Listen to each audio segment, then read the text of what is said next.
Okay, do me a quick favor. Take out your phones for a second.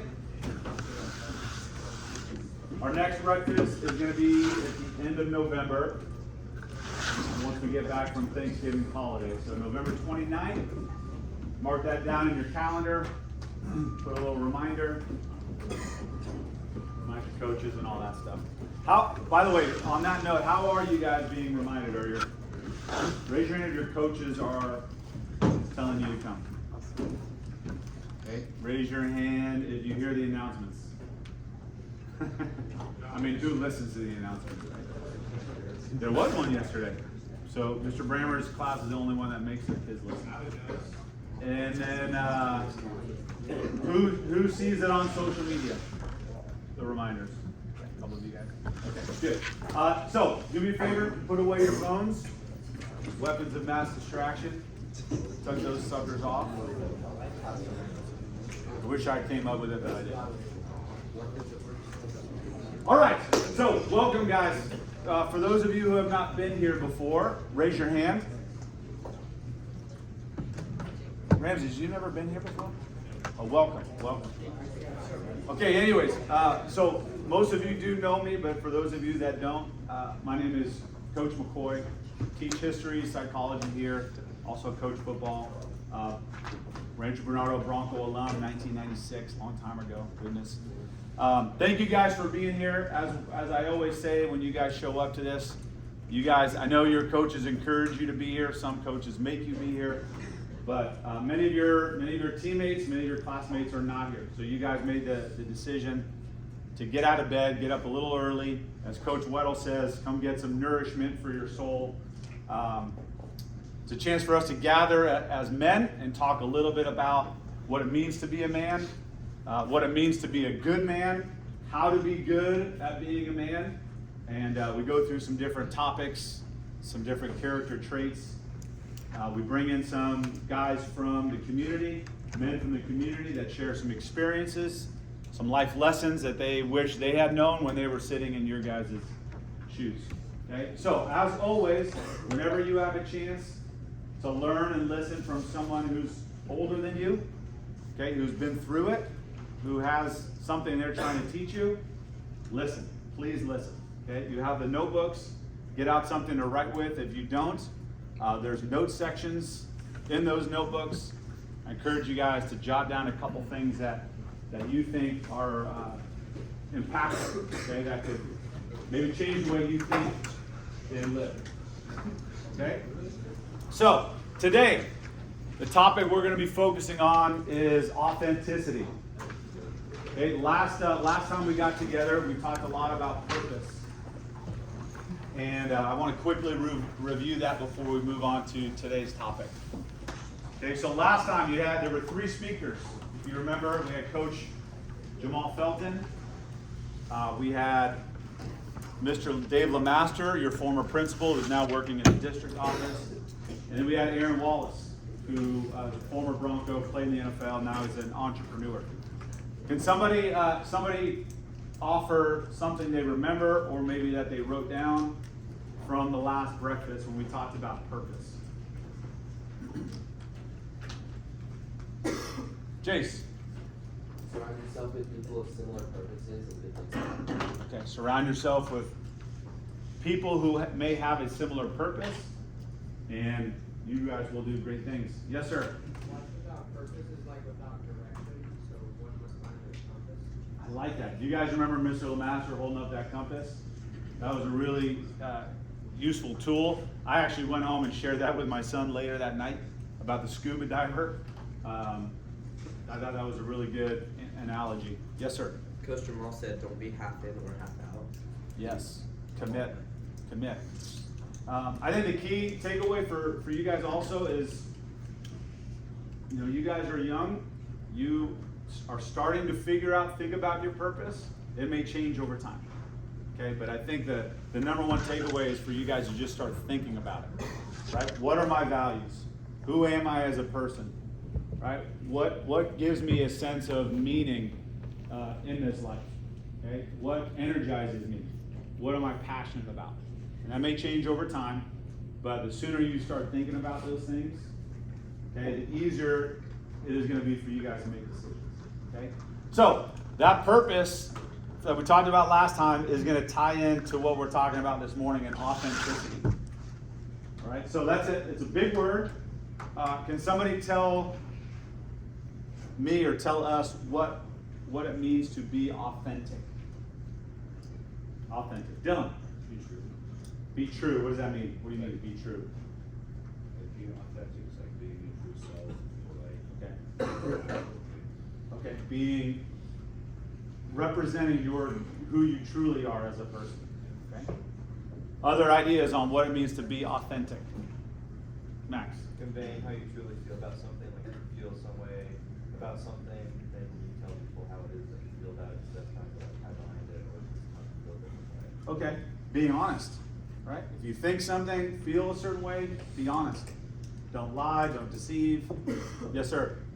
So, like, let people see who you are, but also go out maturely at the same time.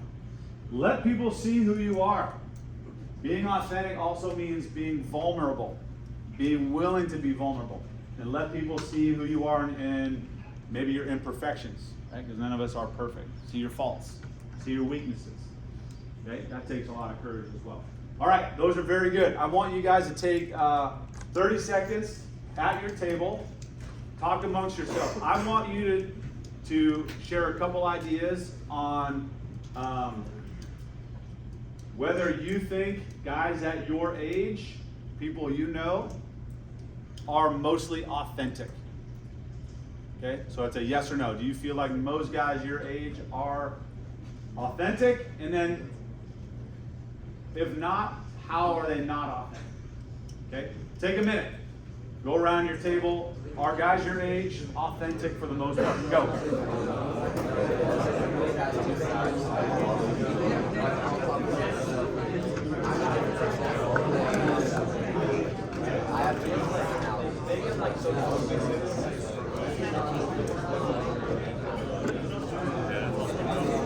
And also, like, guys tend to, like, have that feeling they need to be, like, above, like, in power. So they're too much further apart. And that can be a way of, like, not being authentic. All right, good. All right, I would like someone to relay kind of the consensus at your table. Do you think guys your age are mostly authentic, real and true, honest, letting the world see who they are, a true representation of who they are? Let's hear from, go ahead, I love it, Tyler.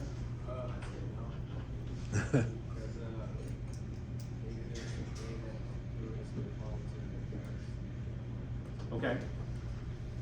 That table says mostly no, because guys are afraid that people will see their what faults? Is that what you said? Okay. Yes. We said no, and for the reason is just because, like, guys tend to, like, try to fit in with their friends rather than show who they are by themselves. Okay. So they just try to follow what friends do. Okay. Try to fit in, so you maybe act a different way. We said no too just because maybe they want to be accepted more than would rather be themselves. Okay. No, because we want to be accepted, and sometimes we feel like we have to be different in order to be accepted. Okay. Raise your hand at your tables if you felt like most guys your age are not authentic. Okay, interesting. Very good. I mean, not very good, but thank you. Interesting insights. Okay, we heard we're not authentic because we're afraid that we're not going to be accepted. Okay, we're not authentic. Morning, Coach. Morning. We're not authentic because we don't want people to see our faults or our weaknesses. Okay? So it's very interesting. And let me tell you something, guys, it doesn't change. When you become an adult male, there's still a lot of men out there who are not authentic, okay? That are afraid to be judged, they're afraid to not be accepted, okay? That they want to fit in, and so they don't represent their true self, okay? And that's a problem, gentlemen. That's a problem. That's why we talk about it. Okay, we live in a world, Skyler, is there an open seat for Skyler? So we can wander around for 30 minutes. There we go. We live in a world, men, where most men are afraid to be real. They're not who they truly are. They lie, they deceive, they do things in order to fit in. Okay? So next thing I want you to talk about is if you open up to authenticity, there's a list. It says the masks that we wear. There's a great book. I hope you guys read it at some point. It's called The Masks of Masculinity. Okay, that's where I got this list from. Okay, go down that list with your table. Okay, and read through it. The too cool guy, the funny guy, the perfect guy, the tough guy, the Mr. Big Guy, and the macho guy. You guys as a group decide which mask do you think most of your classmates or peers tend to wear. Okay, which of those masks? Read through it and then discuss as a group. This will be the last one. I put the two. That's good. I've already switched around some of the stuff I'm going to say. Sorry. No, it was already in there.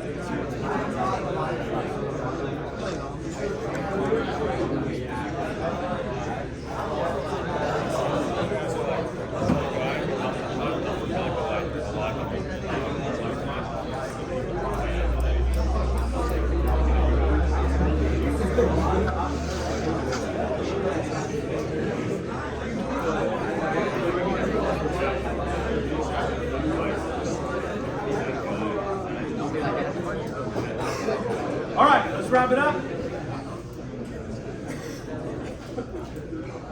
All right, show of hands. Show of hands, we'll go down through this list. Okay, I want you to raise your hand if you think that this is the mask that most of your peers, young men your age, tend to wear. Okay, hiding their true selves, right? Trying to be somebody they're not. Okay, the too cool guy. All right, funny guy.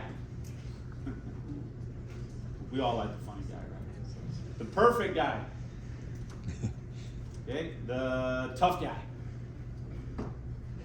The Mr. Big Guy.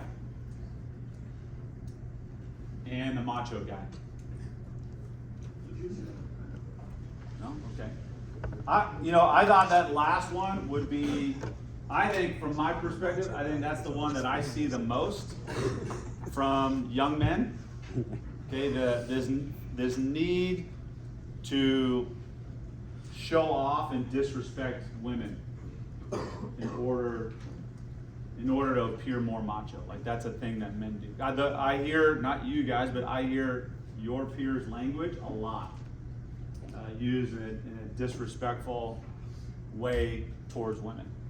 Okay, so that's a mask that we wear, right? We feel like, oh, if I disrespect a woman and talk in a negative light about her, that's going to make me look more like a man. Okay? That's a mask. Okay? That's my own weakness.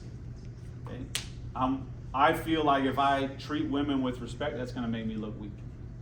Okay? So, authenticity. I think there's a couple key takeaways here. Number one is pay attention to the mask that you wear. Okay? Are you putting on a mask? Are you afraid to let your peers and family and friends see who you really are? Okay, and why is that? Because I think somebody said it, we're all afraid of being not accepted. Okay, but I will tell you this, from an older guy to a younger guy, people will accept you and respect you if you are real, okay? If you are authentic, if you are vulnerable and show who you truly are. Okay, people will respect you and accept you. Okay? You guys don't need to pretend to be somebody you're not. So, some things to think about. All right, I want to get off the stage and introduce our guest speaker today. He'll talk a little bit about this, but he has a lot of words of wisdom and life experiences. He's seen a lot of things. He's met a lot of people. His name is Mike Reilly, and a little bit of background about Mike. He'll give his story and all that stuff, but Mike is probably most well known for his role in the Ironman. Anybody know what the Ironman is? What is it?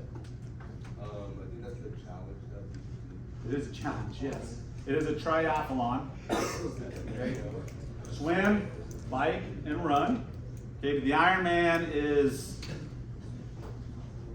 it's a beast. You're gonna have to help me. 2 mile swim, 2.4, 2.4 mile swim, 112, 12. 112-mile bike ride, and then a marathon. Okay.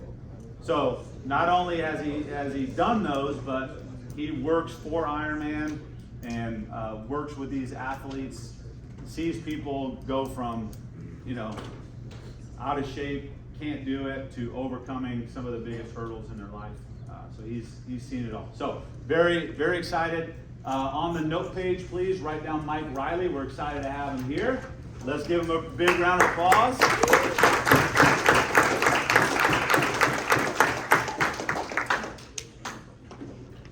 Thank you, Coach. How we doing, man? Good. You good? So for 33 years, I've been known as the voice of Ironman. The one thing that when people would introduce me as that, I always had this trepidation that I didn't really want to hear it. Because my job, my goal, was to make someone feel like $1 million when they came to a finish line of a place that other people in their lives told them they couldn't do. The naysayers, even family members, even moms and dads, even brothers and sisters. You can't do that. Why would you do that? But they would do it. And I would witness it at the finish line 2,500 times at every event throughout the world. And I actually was in awe at every one of them. Because I found out something more about myself, being able to see these athletes. A lot of ex-professional athletes would come and do Ironman. I'll tell you those stories. A lot of people without legs would do Ironman. I'll tell you those stories. But one thing I found out, I discovered, they're the cause of their own experiences. You're the cause of your own experience. Sure, you can be sitting at a red light and somebody hits you from behind. You get hit. That's not your cause. But in the essence of living every day, of trying to find your finish line every day, and it's tough sometimes because at the end of the day, we sometimes don't find it.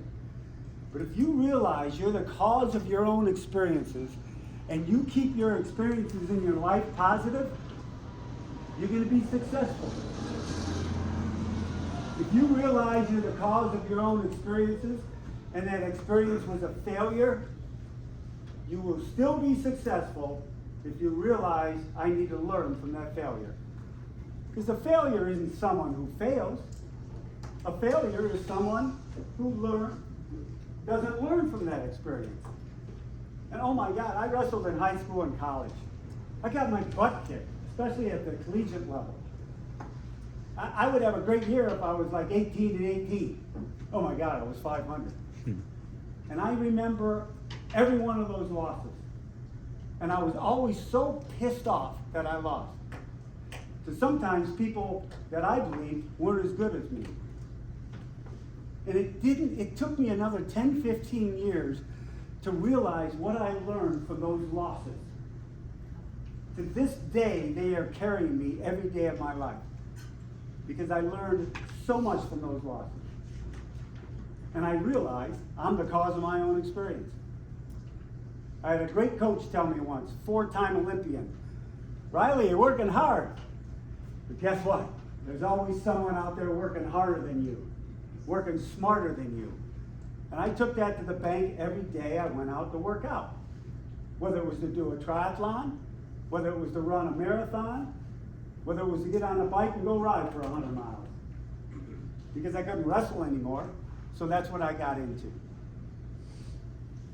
One of the most amazing Ironman finishers I ever saw finish from San Diego, his name is Rudy Garcia Tolson. Rudy, at a young age, he was born without legs, but he had these 2 stumps that he was dragging around. He actually, at the age of 6 years old, because he couldn't keep up with his friends, asked his mom and dad if they'd cut the rest of his legs off. A 6-year-old. They were aghast. They went to the doctors. We can't do this. And the doctors finally said, you know what? It's an easy operation. We take those 2 stumps that aren't doing anything below the knee. He might be able to move around better. They did. All of a sudden, Rudy was running around on these stumps like you can't believe. 6 years old, 7 years old, 8 years old. Well, then he's in San Diego working with the Challenge Athletes Foundation, and he says, I want to do an Ironman. Even us in the industry, we're a little apprehensive. How is Rudy going to clip into the bike with his prosthetics? How is he going to be able to run? How is he going to be able to do this? Great swimmer. Well, he comes and does Ironman World Championship in Kailua Kona, Hawaii. The granddaddy of them all. The hot lava field. The wind. He wants to do the hardest one in the world. And Ironman lets him do the race. All day long he's struggling, he's having trouble, he's having problems. His lower back is seizing up. When he runs on prosthetics, he has to swing each stump out wide, so he's running like back and forth. Actually a longer distance than a regular runner, because he's going back and forth. Well, his back seized up so bad, he couldn't finish. When I was in the tower announcing finishers as they're coming in with what people say are the greatest 4 words in sports, you are an Ironman, I got a call that said Rudy dropped out. Everybody in the tower, we're devastated. Just Rudy's gonna finish, it's Rudy. He's done races back in the day with Robin Williams and all these actors, and it's Rudy. Well, he didn't make it. Later that night, I saw him at the finish line sitting there. Tough look on his face. But I came over to him, I said, hey, Rudy, you know, you gave it everything you could give it. He said, Mr. Reilly, I'm going to be an Ironman next year. Then he goes, no, I'm going to be an Ironman in Arizona, which was 2 months away. I go, all right, Rudy. Guess who showed up at Ironman Arizona? Guess who finished 5 minutes before the 17-hour cutoff? Rudy Garcia Tolson. And I said to him afterwards, what'd you do different? Because I didn't do anything different. I did the same training. I did the same race. But I told myself, don't quit, don't stop, don't ever give up. And I repeated it all day long for 16 hours. And when he came into that finish line in Arizona, there wasn't a dry eye in the house. He was the cause of his own experience. One of the greatest things Rudy ever said was excuses are invalid. When you make excuses, guess what happens? You fail. And you fail to learn from that failure. Then you're in that well, you're in that hole, and it's so hard to bring yourself out. Because guess what one excuse brings? It brings the second one, and the third one, to where all of a sudden your friends don't want to hear you. They don't want to hear it. Have you ever heard the term summer friends excuse me, and winter friends? Summer friends and winter friends? Ah, your summer friends are your friends that want to hang around with you when things are going great. When you just won the last game or the last match. Things are fantastic. You're going out and having a good time. Those are your summer friends. They're all right. Your winter friends, those are the ones that are sticking with you, not wearing those masks that Coach talked about. The winter friends are the ones telling you what you don't want to hear. Your winter friends are going to be sticking by you when you're in the dumps and times are bad. Those are your winter friends. Those are the ones you want to keep close to you. And you want to become a winter friend to your friends. Anybody can get a summer friend. But a winter friend is hard to get and hard to keep. I have 2 winter friends in my life that I wrestled with in high school, one of them in college, and we moved to San Diego together from Ohio. We are still together along with my wife, who we all graduated with together. We can say absolutely anything to one another. And If we do say something that's BS, they know right away. They're your winter friends. Yeah, right, Reilly. I heard that before. Sure.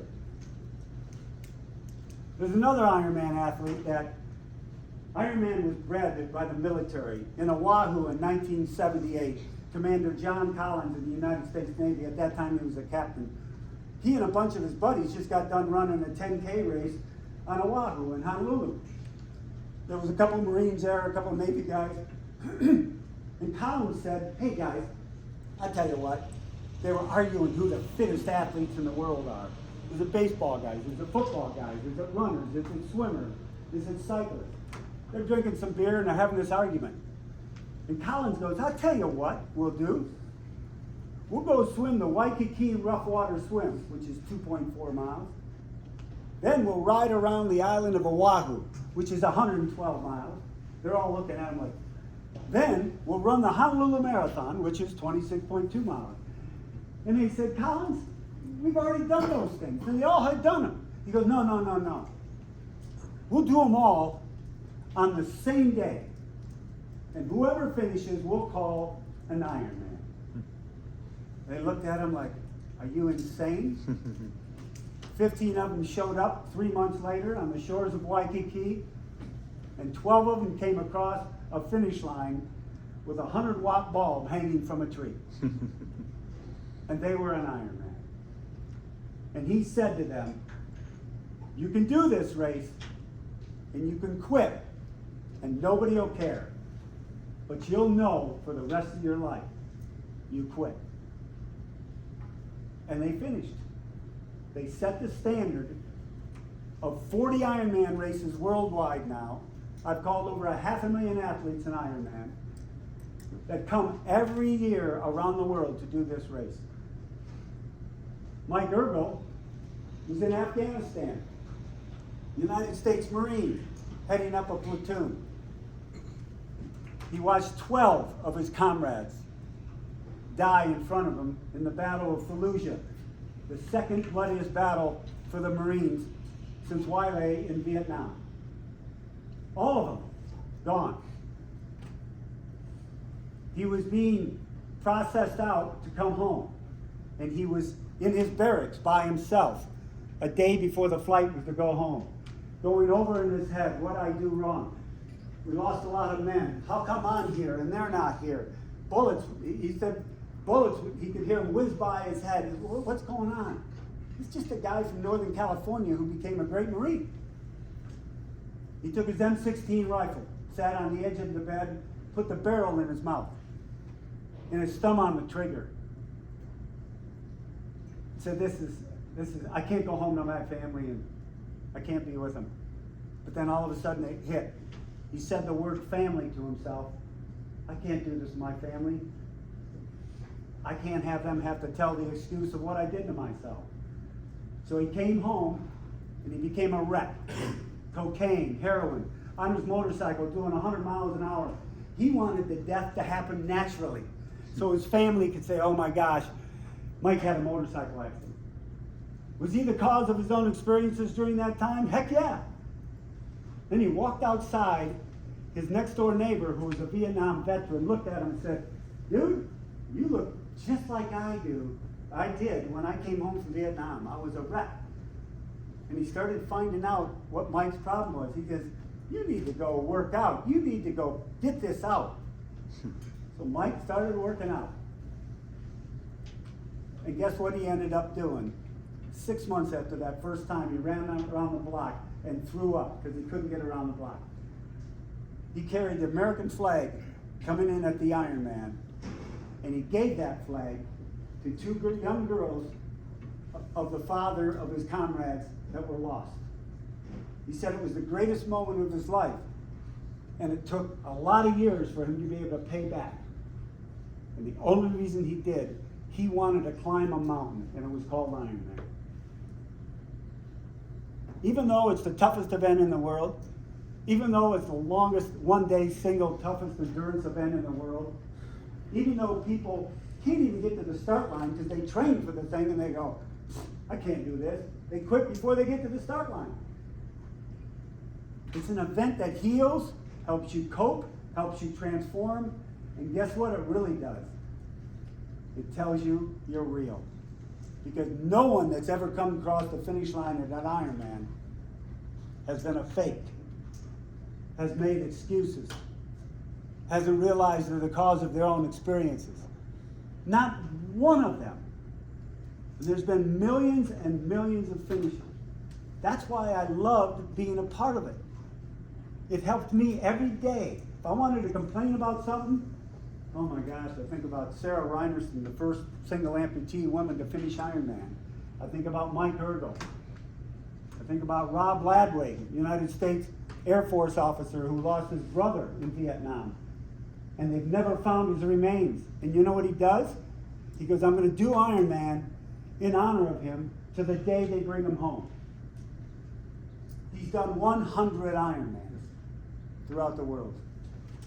His brother hasn't been brought home yet, but it's helping him cope. You know, adversity introduces man to himself. It introduces you to you.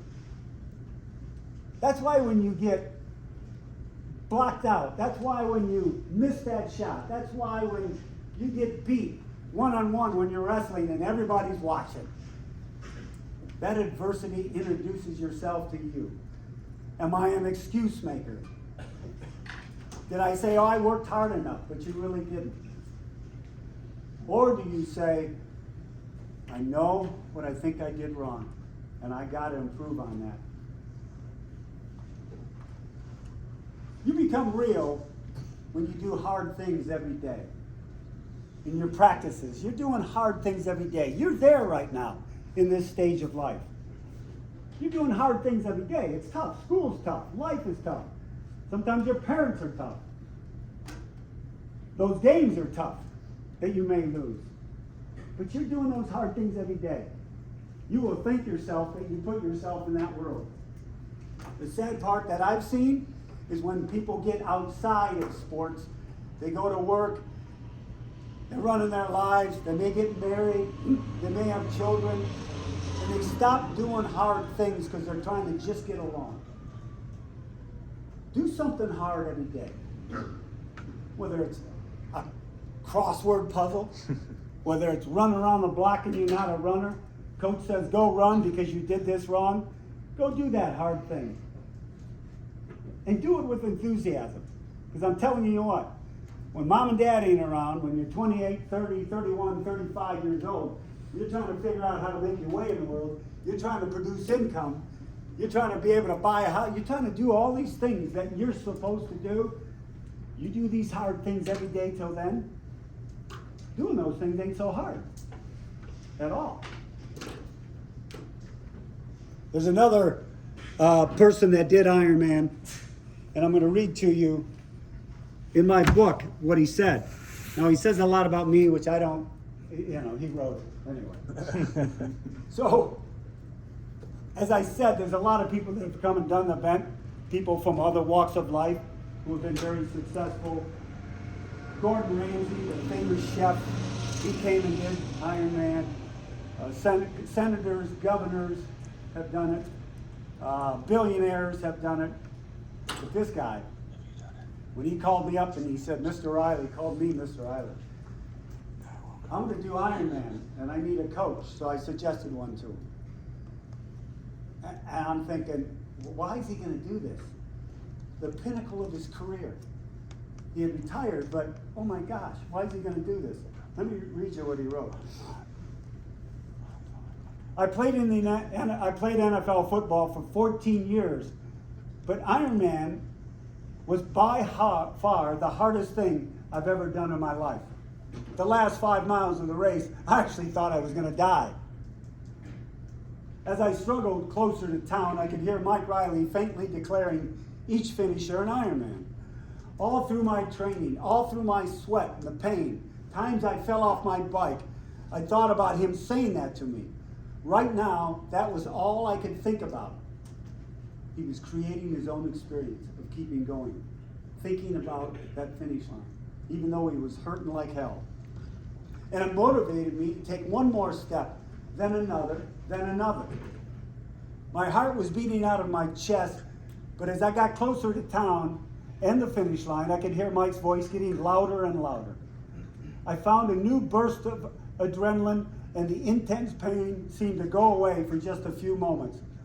A few moments it took me to reach the ramp at the crossing of the finish line. Then I heard the most unbelievable 4 words of my entire life: Heinz Ward, you are an Ironman.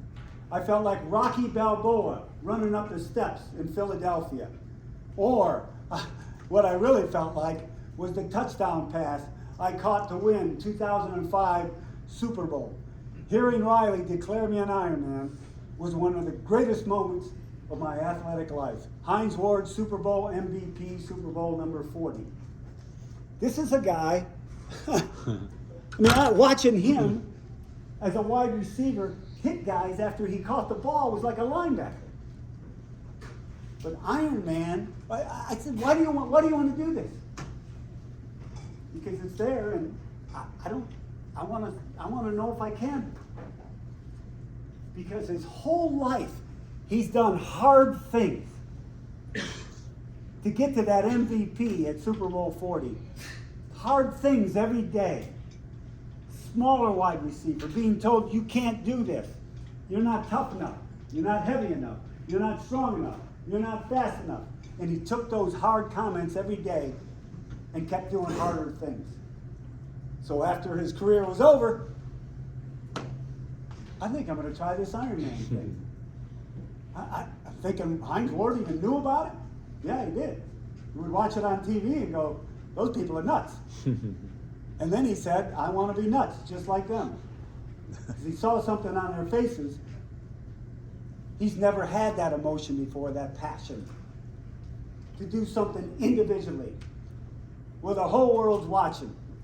And if you fail, the whole world sees it. You don't have, 10, 12 teammates around you. So the M dot of Ironman is the symbol. They call it the M dot. I found out the next day, and the M dot is the second most tattooed brand in the world behind Harley Davidson. So I heard the next day, Heinz went to a tattoo artist. And I'm thinking, are you kidding me? Because he's got a Super Bowl thing on his arm, tatting. So sure as shooting, he got a big red M dot put on that gigantic calf of his. So at the awards ceremony that night, isn't it great? I get to call out Super Bowl MVPs. I'm in the middle of the program, and then they hit me. I go, hey, Heinz got that tattoo today. There's 4,000 people out there, all are finishers, family, friend. Go ahead, buddy, somebody got a tattoo today. And a bunch of people raise their hands. No, I'm going to call this one out. Hey, Heinz Ward, where you at? I didn't know where he was sitting. All of a sudden, I see him stand up like, I'm here, sheepishly. I go, hey, I heard you got a tattoo today. And he goes, yeah. And he jumps up on the table, shows everybody his tattoo. And afterwards, he said to me, that was the greatest thing you could have ever done for me, because now all my football friends are going to think, you are crazy, but at least you got a tattoo. You're good. Was Heinz the cause of his own experiences? Were those experiences mostly positive for Heinz and Mike Ergo when he turned his life around? He went through the cause of his own experiences in a bad way for a long time. And then all of a sudden, a good way. Now he runs the Veterans Administration recovery program out of Northern California. Giving back, constantly giving back.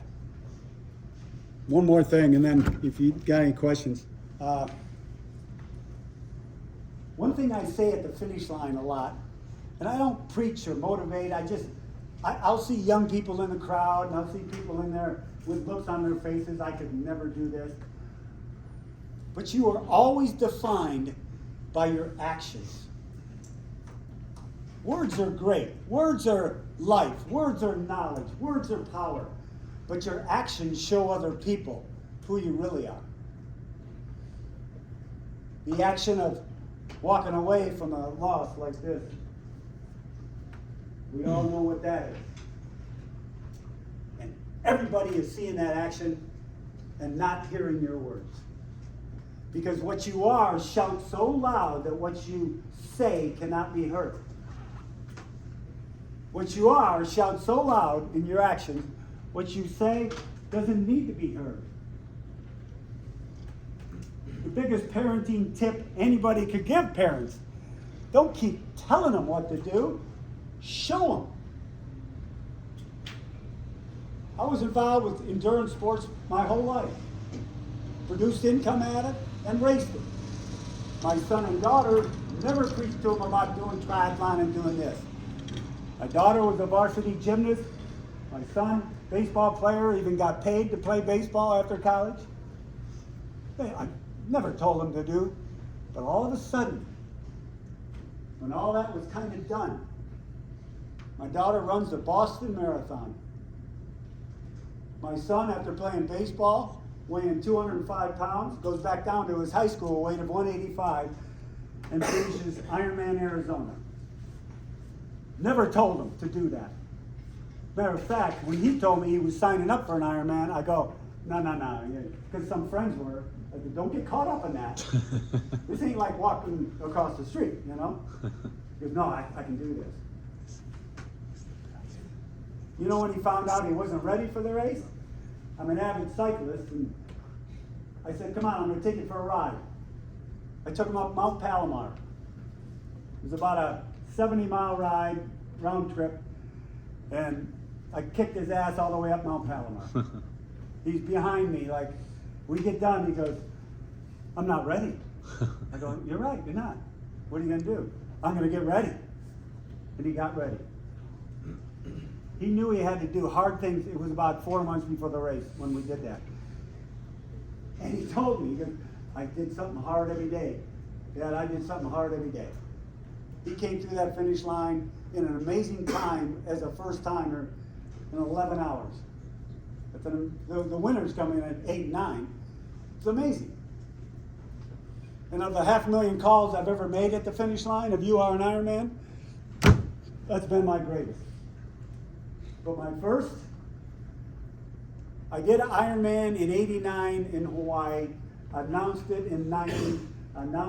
Started announcing in 91. I never said those words until I saw a buddy on the street about 3 days before the race. And he had no self-confidence. He's walking around like this. His actions were defining him. And I said, Dan, what's wrong? He said, I don't know. I don't know why the heck I'm here. I can't finish this. Gee, I go, you've been training. He was the same guy. You're a good runner. You've been training. I know you've been putting the time. I know, but he just had no confidence, even though he did the work. I kind of couldn't understand it. Then I saw him the day before the race checking his bike in, where you check it in for the swim. Checking his bike in, and he sees me first. He goes, hey, Reilly, I know you tried to pump me up. Thanks, but I don't know. I go, hey, Dan, don't worry. You're going to do it. You're going to finish. I said, you're going to be an Ironman. That's what I said to him. He waved goodbye, and the last I saw him. Well, back in 91, I had the spotting system with guys out on payphones calling me up. Hey, they're here, you know. I had nothing, no internet. So I didn't see Dan all day long. I didn't see him come out of the water, which was unusual. I didn't see him take off on his bike. I didn't see him come back on the bike. And I hadn't really thought about him. Then I thought about him an hour before he finished. It hit I wonder where Dan's at. All of a sudden, I looked down the finish line. I got binoculars, I'm up in his tower. And the other announcer at that time was announcing. And I said, hey, I got this next guy. So he stopped, and it was Dan. So I started saying, Dan Trone, you did it, buddy. From San Diego, California. Dan, you are an Ironman. And all I was doing was like putting it back in his face from a friend, like I told you so. But he looked up and he points at me. The crowd went crazy. It was so loud. And I'm thinking, they don't know who Dan is. Dan's not the professional that won the race, And then I go, wow, yeah, they are Ironman. So the next one came in, did the same thing, crowd reacted. And I go, well, I would say you're a champion, or congratulations. But those 4 words became a certifying seal of what that person is, who they became, and what they did. You need to be an Ironman every day. And by the way, caveat to that story, about 7 people later, the first woman's coming in. And I'm going, oh God, Ironman. What am I going to say? Well, it's an Ironman race, Ironman branded event. So I screamed out, you are an Ironman. And she goes, oh, thanks, Mike. And I go, oh, thank God. You know, because Iron Woman, it just, I don't know, I just said Ironman. To this day, women come up, do not say Iron Woman, and I never have. Ironman. So, when that happens, and those people hear that, it defines them. It's the 4 greatest words you can hear in sports. And people say, Mike, why didn't you become a voice of, you know, a baseball team or football? And I love all those, and I'm a baseball nut. And yeah, I could sit down for 9 innings and think I could call a game. But I wanted that individual success and failure to be right in front of my eyes. Because you as individuals are unbelievable together as a team. But you one day will be on your own, by yourself, trying to define who you are as a man in this world. And you do that by doing the hard things. Because tomorrow is not that far away, when you're no longer here on this campus, or another campus 4 years after that. And then you're on your own. And when you surround yourself with those winter friends, they'll be doing the same things you're doing. The hard things that define you every day. I haven't done a hard thing yet today, but I'm going to, and I've got it planned. And it'll be a bike ride that's going to beat me up around Lake Hodges. That's going to be my hard thing today. And when I prepare for talks like this, my preparation is almost 100% when I'm doing a hard physical thing. And when I do those things, it keeps me balanced. Mentally, physically, spiritually, and emotionally. Keeps me balanced. Because if I only do work out and do that, well, that's right. If I'd only spend my time in the books and not, if I didn't believe there was a higher power, those balance, it has to be there. So if I leave you with anything at all, be an Ironman every day. You don't have to do the event. I don't preach that you got to go do an Ironman. Probably someone in this room someday will do a triathlon, a swim, bike, run. You do a shorter distance, whatever it may be. And when you do that, the feeling you have at that finish line, keep it with you every day. It's one heck of a feeling, and it can do nothing but breed success on and on and on. So good luck with the rest of your seasons. Be an Ironman. If you got any questions at all, I'd be happy to answer anything. I answer anything about life, work, working out, being true to yourself, and being a winter friend, because summer is always easier than winter, isn't it? It's always so much easier. Great time, but easier. Do the hard things. Thanks a lot, guys. Stay up here for a second to see it in the Hey, wait, I got one more thing. Who can tell me the distances of the Ironman, the full distance? Okay? So 2.4 mile swim, 112-mile bike ride, and then 26.2-mile run. All right, you got one of my books. Oh, okay. All right. I'm going to give it away. All right?